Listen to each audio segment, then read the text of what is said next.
Donc Frédéric, je suis le maire de Wayux et nous sommes à la mairie. D'accord. De quoi? C'est un village de combien d'habitants ici alors? 165, 167. Donc c'est mon premier mandat. On a été élu en 2020 et donc on a vu que la cloche ne fonctionnait pas, la petite cloche. Donc il y a deux cloches, une petite, une grande. Et sur la petite, donc il y avait une grosse fêlure qui avait été ressoudée déjà il y a très longtemps. Et donc elle pouvait plus sonner en fait que par le marteau et pas par le balancier. Donc il n'y avait plus d'angélus, il n'y avait plus rien. Donc on a fait le choix en conseil de rénover cette cloche pour pouvoir remettre une musique plus agréable que du marteau et d'avoir vraiment une mélodie qui sonne à la volée sur le clocher. Donc ça c'est une photo du cadran qui a été démonté puisque la cloche est sortie par le cadran du clocher. Pour pouvoir l'enlever. Elle passait pas, on pouvait pas la descendre on aurait pu descendre par le clocher, mais en fait on était dans le logement d'à côté qui est le presbytère, mais ça passait pas après, ça passait pas dans un passage. Donc elle a été descendue comment, avec une grue ou quoi? Oui, elle a été descendue à une grue, elle a été mise avec un palan à chaîne, elle a d'abord été déposée dans le clocher, avec un palan à chaîne, et après elle est, je vous montrerai la vidéo aussi, elle a été montée et petit à petit descendue. Donc la grue elle est en place, donc ça c'est vu d'en haut, donc la cloche qui va descendre, la cloche qui s'en va, descendue par la grue. La grue quand même, et puis c'est qu'il y a pas mal de chaînes quand même en longueur, en Hollande. Et ils ont passé combien de temps pour la descendre? Bon, ils ont dû passer une bonne heure. Une bonne heure pour elle était déjà décrochée. Il avait décroché la veille, comme ça quand la grue est arrivée, ça permettait de la descendre en suivant. Donc à plusieurs là pour la décrocher, non? Non, il a décroché tout seul. Oui. Donc la grue, la cloche, elle a été posée, elle fait 80 de diamètre, elle n'est pas très très grande. C'est un fa dièse mineur, je crois, la note de la cloche. Et donc elle a été accordée avec la nouvelle qui est arrivée a été accordée avec l'ancienne grosse cloche. Donc il y a vécu, mais donc on est sur une nouvelle note. Si elles avaient été neuves les deux, on n'aurait peut-être pas eu cette note-là. Ouais, d'accord. Et après on a sorti le joug. Ça c'est le joug. En fait, il est dans l'autre sens. Ça c'est l'articulation. Et la cloche était suspendue là. Il faut le voir comme ça en fait. Ouais. Donc il pend et c'est le balancier après qui fait la. Donc ça c'est les photos de la cloche en elle-même. Là on voit la cicatrice qu'il y a eu. Oui. Donc j'avais pris en photo vraiment tous les détails de ce qui avait été écrit. Il y avait plein d'inscriptions, des dessins dessus. Donc ça je vais vous le mettre, vous aurez si vous voulez voir plus en détail après ce qu'il y avait décrit. Et là c'est la cicatrice qui était là. Et donc elle était dédiée à Marie, cette cloche. Elle n'avait pas de nom, mais dédiée à Marie. Elle datait de 1912. D'accord. Alors ils ont remis quand même les mêmes dessins sur la nouvelle cloche? Non, c'est totalement été refait.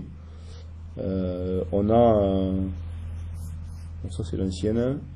Bon, ça c'est la nouvelle quand elle est arrivée. Donc elle fait quasiment la même taille. La différence c'est qu'elle est suspendue sur un joug en bois, alors que l'autre était sur un joug en fer. D'accord. Le balancier c'est le même, sauf que le bois va nous aider à faire un peu plus de contrepoids que le métallique, puisqu'il est plus haut. Et voilà. Donc là, elle était en exposition. Ça, c'est quand elle est arrivée chez nous. Et là, elle était en expo chez le campaniste. On a des photos de la fabrication de la cloche. Ouais, d'accord. Ouais. Donc en fait, elle a été, c'est ce qu'on appelle des cires, parce qu'en fait, avec les cires, ils font les lettres, les dessins, ils les collent sur la cloche. Et après, c'est coulé en pleine terre, dans un moule. Et voilà. Donc ça, c'est le dessin de la cloche en cire. Et voilà, la cloche arrivée au village. Donc on était, quand la cloche elle est partie, il n'y avait pas trop de monde. Il y avait 4 ou 5 personnes qui étaient venues. On avait communiqué dessus, mais il n'y a pas eu trop de... C'est dommage. Ouais, il n'y a pas eu trop de monde. On était quelques-uns du conseil. Ouais, c'était en cours de journée, c'était en semaine. Ouais, d'accord. C'était pas pratique. On a essayé de la décharger avec... Donc l'ancienne cloche, elle est restée exposée ici, dans le village, ou pas du tout? Elle est partie Non, du tout. Elle est descendue, elle est partie. D'accord. Et donc celle-là, on a essayé de la descendre avec un Manitou, ça, on n'a pas réussi. Donc avec le Manitou, ça passait pas, donc on a dû faire avec un tracteur et une fourche. Et donc là, on a réussi à la lever et à la sortir. Donc on a vu l'intérieur, en fait, qui pour l'accorder, ils ont meulé l'intérieur de la cloche pour arriver à la bonne note, et ils l'ont testé au diapason et tout. Donc on a eu la chance après de pouvoir la tester. Donc on l'a mise sur le chevalet. Et après tout le monde a pu la tester. Donc là c'était quelques-uns. Voilà. On a testé avec le maillet en bois la sonorité de la cloche. Donc ça c'était un conseiller, ça c'est sa maman. Il y avait, on était une dizaine là, une bonne dizaine pour la réceptionner. Voilà, il y en a qui vont avec délicatesse ou pas. Voilà. Ça c'est le mode de fixation qui est complètement différent de l'autre, puisqu'on est sur un joug en bois avec des ligatures. Donc le mode de fixation n'est pas du tout le même. Il y a les inscriptions, vous les verrez après, vous pourrez zoomer dessus. Donc il y a marqué, il y a sur les deux rangées du haut. Donc on a mis, pour le décrire, on a mis des photos de feuilles de chêne, puisque bon, quand même sur la commune, il y en a qui chassent un peu la palombe, donc on a rappelé ça. C'est un peu les bois qu'on a aussi sur le bas du village, dans la forêt, il y a des chênes. Alors bon, je sais pas si c'est la bonne feuille du bon chêne, mais voilà, c'était pour rappeler les bois de la commune. Il y a sur les deux lignes, il y a le nom du conseil municipal, le blason de la commune. D'accord. Qui représente quoi le blason alors il y a 2 étoiles et une croix et 2 chèvres en haut d'une colline. Bon après le blason en général ils ont une signification, ici il n'y en avait pas forcément, et par contre il a été trouvé et adapté comme ça. Bon voilà. Et après on a marqué du détail sur la cloche. Alors vous disiez il y a du détail sur la cloche. Oui. Donc on a mis un texte. Donc on a mis le nom de la commune, Weyux. Je m'appelle Bernadette, puisqu'on a voulu lui donner, enfin il fallait lui donner un nom, on avait vu ça. Le campaniste nous a un petit peu aidé aussi. Pourquoi Bernadette? Parce que Bernadette c'est un prénom qui est un peu en relation quand même avec Marie, et puisqu'elle était déjà dédiée à Marie la première, elle n'avait pas de nom. Donc voilà, donc on l'a appelée Bernadette. Fondue une première fois en 1912 par Ursulène d'Ancos à Tarbes, et fêlée en rendant mes services à la population de Weyux. J'ai été refondu en 2022 par les Sentiers-Bollé à Strasbourg. Donc ça c'est l'historique de la cloche sur la cloche. Donc derrière on retrouve toujours les noms. Santa Maria Ora Pro Nobis. Bon, vous excuserez, j'ai séché en latin, donc voilà. Donc il y a le logo, l'atelier du temps, c'est le campaniste. Et Bollé fondeur, c'est ceux qui ont construit la cloche. C'est la demi, c'est la petite. Ouais. Ah, d'accord. Elles sonnent au marteau les demi-heures. Ouais. Et la grosse sonne au marteau les heures. Ouais. Ah bon, d'accord. Ouais. Et donc après elles sonnent les angélus à la volée. Ouais. Alors on retrouve de l'autre côté, on retrouve donc toujours les noms en haut qui tournent. On a voulu mettre une croix et changer un petit peu et mettre une croix occitane. Et ça on a vu, alors le texte on l'a vu avec le campaniste. J'ai pour marraine Madame Geneviève Botte et pour parrain Monsieur Frédéric Marquessas. Bon après il y avait quelques détails sur les photos qui ont été prises un peu plus en détail avec tout ce qu'il y avait. J'ai fait un tour de cloche avec une vidéo. Ouais, c'est bon, ouais. Comme ça on peut voir un peu voilà. Donc elle est arrivée oui on va vérifier quel jour elle est arrivée quand même. Elle est arrivée le 22 octobre. Non ça c'est le 22 octobre, c'est pas la bonne date. Je vais dire quand est-ce qu'elle est arrivée. Ah si, elle est arrivée le 22 octobre. 14, 17, 21, 22. Ça c'était le samedi alors. 14, 17, 22. Elle est arrivée le samedi. Non. Je vais avoir un problème dans le décalage parce que avec l'évêque, on a été, elle avait une semaine. Ça fait qu'elle est partie, et l'autre elle est revenue quoi, 3 semaines, un mois après. Non, elle est revenue un mois et demi après. Ouais, d'accord. Voilà. Donc elle est arrivée brute, on l'a installée et on l'a décorée avec des fleurs puisque ça se faisait comme ça.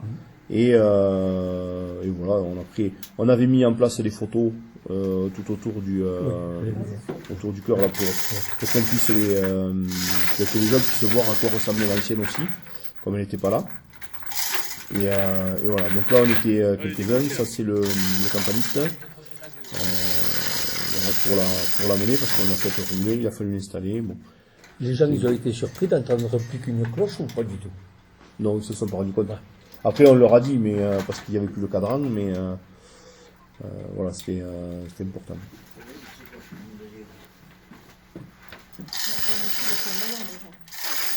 Ouais, ah bon, elles sont depuis un moment, d'accord. Et donc c'était le 23 octobre, la messe avec l'évêque. Donc là, on est les parrains et la marraine de la cloche, et donc l'évêque. Et on avait le prêtre qui était sur le secteur d'ici, mais qui était déjà parti. Donc moi j'avais voulu qu'il y soit parce que c'est lui qui avait vécu le plus avec l'ancienne cloche, donc le père Bertrand, je l'avais invité. On avait le prêtre actuel qui est arrivé peu de temps avant la cloche, 15 jours ou un mois avant peut-être, je ne sais pas, ou dans l'été, le père Christophe, et moi ça me tenait à cœur parce que je viens de l'enseignement catholique, et ça me tenait à cœur j'avais un diacre comme prof d'anglais. Et donc on l'a invité aussi, et bon, j'étais content qu'il soit là. Ouais, d'accord. Voilà. Et après l'évêque, on avait invité aussi le vicaire, que je connaissais différemment d'ailleurs, mais bon, il n'a pas pu venir, il avait été opéré des yeux, donc... Bon.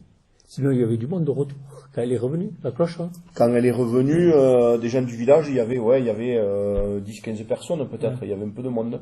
Pour la messe, il y a du monde. La messe, c'était rempli. Ouais. Je pense qu'il devait y avoir 200 personnes dans l'église, ou 150 au moins. Ouais. C'était plein. L'évêque m'a invité à faire mon discours d'arrivée de la cloche. Je pensais le faire à la salle des fêtes, non, il me l'a fait faire à l'église. Ouais. Bon, j'ai trouvé original. Et voilà, bon, on a pris l'évêque en photo parce que c'est pas souvent qu'on a... Bien sûr, c'est un souvenir, quoi. Qu'on a un évêque dans la commune. Mon arrière-grand-père était maire et avait vu l'évêque à Wyoux, mais ça remonte à... Ouais. Je sais pas, ma mère était petite, donc elle a 60 ans, donc il va y avoir une cinquantaine d'années qu'il était...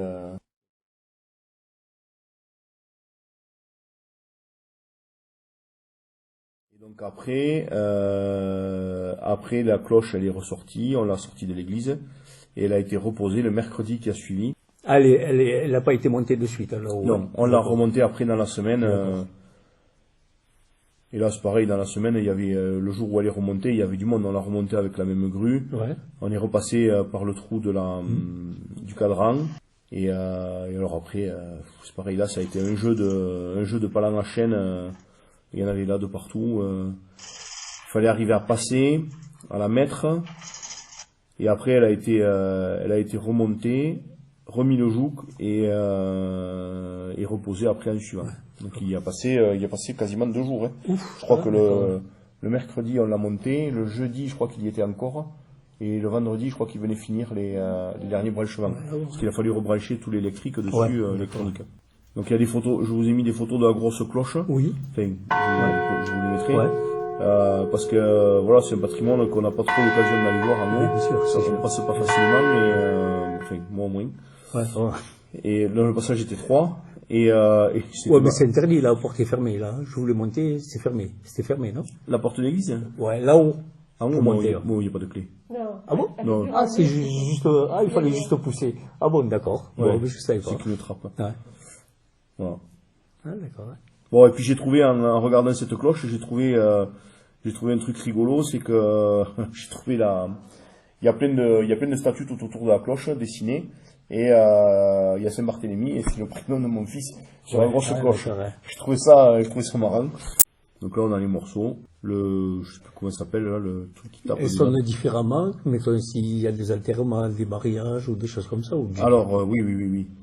Pour les obsèques, il y a une sonnerie bien spécifique, qui s'appelle le glas. Électrique, alors, hein? Tout électrique, hein? Oui, tout électrique. Ouais, d'accord. Et au marteau. Ouais, d'accord. Moi j'ai tenu dans la reprogrammation des cloches à ce que la sonnerie soit vraiment la réalité de ce qui se faisait autrefois. D'accord. Pour un homme, c'était 2 coups de grosse, un coup de petite. Pour une femme, c'était 2 coups de petite, un coup de grosse. Et pour les enfants, 3 coups de petite. Ouais. Mais celui-là, on n'aime pas l'entendre. Ouais, c'est sûr, c'est sûr. Malheureusement, on l'a entendu quand elle a été posée. Enfin, malheureusement, c'est pas une sonnerie qu'on aime, mais on a testé toutes les programmations. Oui, bien sûr. Donc bien sûr. on a eu la sonnerie des enfants, mais bon, Ouais, c'est pas joli. Hein. Hum. Et donc une fois que tout ça, ça a été posé, monté, on a la cloche en place et on a voulu l'essayer quand même, voir ce que ça donnait, sans que ce soit fait de façon mécanique. Donc ça, c'est tout le joug là qui est monté avec le contrepoids, avec tout. Et on a voilà. Donc on a essayé à la main. Super. Voilà. Donc ça, c'est la cloche qui sonne à la volée, comme on dit. Parce qu'après, une fois qu'elle est arrêtée, il y a un marteau qui tape. Tac. Ouais, d'accord. Super. Et on a essayé avec les deux, puisque là, on a essayé aussi avec la grosse. Donc on avait débrayé la grosse, on entend le son. C'est pas du tout le même. Ouais. Le cadran qui remonte et voilà, et le cadran qui repose. Ouais, d'accord. Et le clocher refermé, et donc la cloche peut sonner tranquillement.